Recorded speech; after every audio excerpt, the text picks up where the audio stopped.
for joining us this morning. COVID is rising in your state as well. Cases are up, hospitalizations are up, deaths are up. Are you prepared to work with President-elect Biden to get it under control? Well, it is a regional increase that we're seeing. We are testing more. And frankly, George, I'm not going to take advice from Governor Cuomo. He has the second worst death rate per 100,000 people in this nation. He's at 173 deaths per 100,000 per capita. South Dakota's at 54. I appreciated that President Trump gave us the flexibility to do the right thing in our state, and will continue to do that. He let me do my job. But the other thing that I think is going on here, George, is that this is all premature. This is a premature conversation because we have not finished counting votes. There are states that have not been called. And back in 2000, Al Gore was given his day in court. We should give President Trump his day in court, let the process unfold. Because, George, we live in a republic.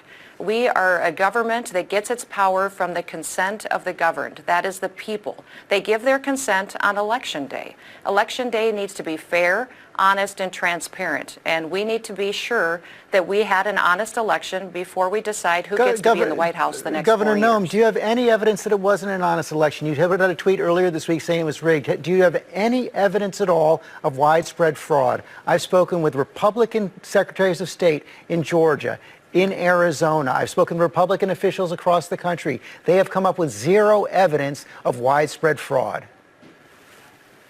And that is not true.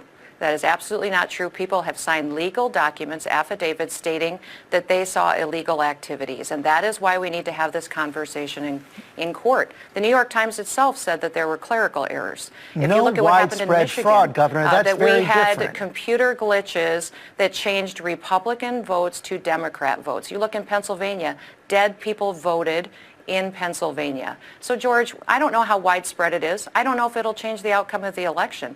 But why is everybody so scared just to have a fair election and find out?